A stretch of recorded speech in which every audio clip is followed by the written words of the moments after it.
everyone, this is Kane Thiessen here with our superintendent. Kurt Rangians. Rangians? Yep.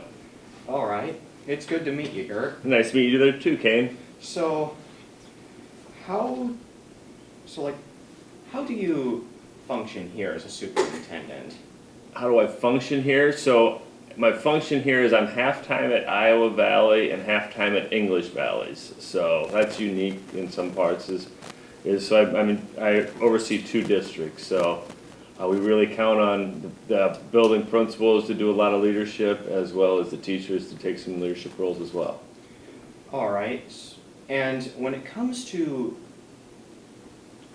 schools, how does that work out in normal conditions? Because you said that that's not typical, right? It's becoming more and more typical, but it used to be a superintendent per school district, and now a lot of them we share with English Valleys, but the larger schools all have their own, but the smaller schools are starting to share them for money-saving reasons. Money-saving reasons? Yeah. That would make sense, So. but on the part of the actual job, I would bet that most of the kids wouldn't even know what the difference between the principal and the superintendent even are. Could you elaborate on that subject at all? I would say the principals are in charge of more of the day-to-day routine stuff, the curriculum and the student discipline and evaluating the teachers. My job, I oversee everything, and my biggest part of my job would be the budget. And then the next biggest part would probably be buildings and grounds, looking at what do we need to fix. If there's anything that's a safety hazard, we were talking about some of the sidewalks that maybe need to be replaced or repaired.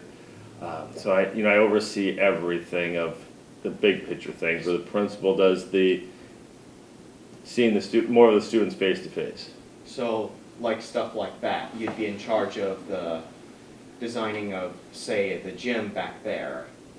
Yeah, I would say one of the previous superintendents went there and they worked with the school board to make sure we had the money, where the money was going to come from, then working with the architect to come up with the plans, and then to see the day-to-day building of it. That's part of it, because my main job would be to work with the administration on curriculum, to make sure that we have a strong math and reading and writing and career tech educational programs, that we're very balanced in everything. So I'd also be buildings and ground, as well as some curriculum stuff. So some curriculum stuff.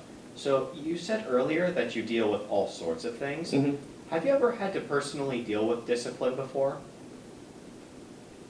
In my previous jobs, yes, I've dealt with discipline. Like as a superintendent? As a super, I came from a small district in Illinois. And when the principal was out, I was the person that would deal with some discipline.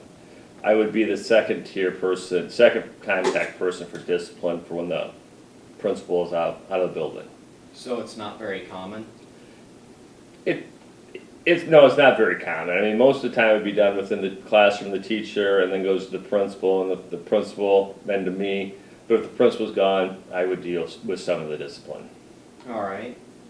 Now, when it comes to being in a school district, whether that be back in Illinois or in Iowa, do you happen to coach any extracurricular activities, or are you just school related? I coached before I became an administrator. I coached football for a couple of years. My main sport I'd love to coach was basketball. I've coached track, and I've coached baseball and softball. So I've coached all of them here. And then I coached my kids all the way through the youth program. But here, as a superintendent, you usually don't have time, or a lot of school boards don't want you to be in that coaching because they want you to be available at night for outside meetings and that. So. Oh, I see. But I coached, and I loved every minute of coaching.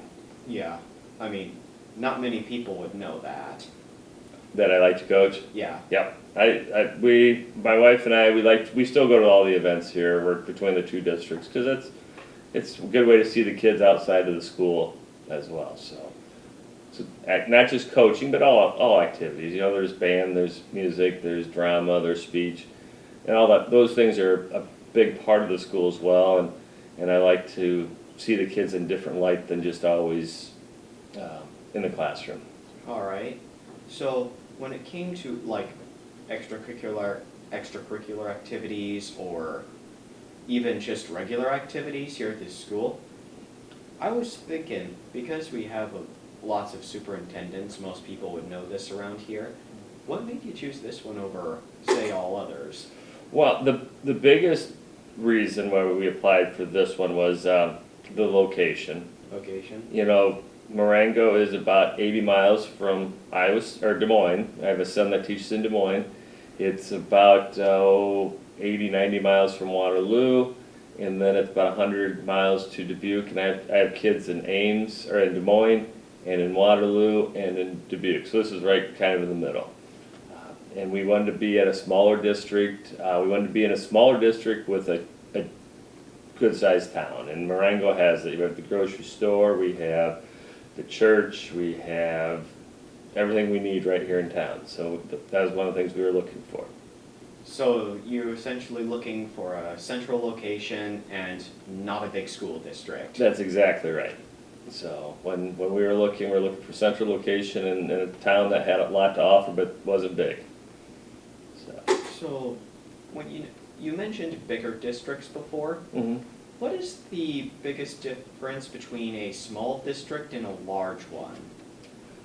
You know, there aren't many differences because other than you have larger class sizes, but you know, the kids still come to school, the kids still get taught the same things. The biggest difference I'd see in the bigger district is you have 25 to 33 kids in a class. In a smaller district, you might have 15 to 25 kids in a class. Have you ever had times where there's like 60 kids in a class? I personally never have, but I don't think that, I'm sure they exist somewhere. My biggest class I ever had was, when I taught, was 33 kids. 33. Yeah.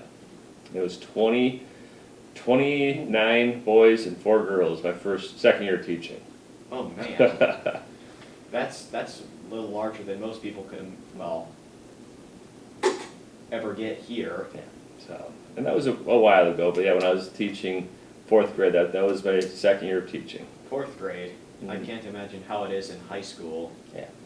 And you know, the difference between elementary and high school, it's the same thing.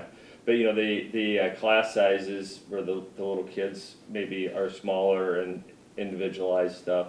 But the high school, sometimes they're smaller, sometimes they're larger, just because the offerings. You know, at the high school, some of your higher level classes might be smaller, and your lower level classes, when I say that, you know, freshman and sophomore offerings might have more students in them before they get particular with them. All right. So, I mean, that's all I got for you today, sir. Okay, hey, thank you. It was good to interview you, sir. Hey, thank you very much, Kane. Thanks for interviewing me, and we'll look forward to seeing it. Everyone here, this is our superintendent. Kurt Rangians. It is very nice to meet you, sir. Nice meeting you.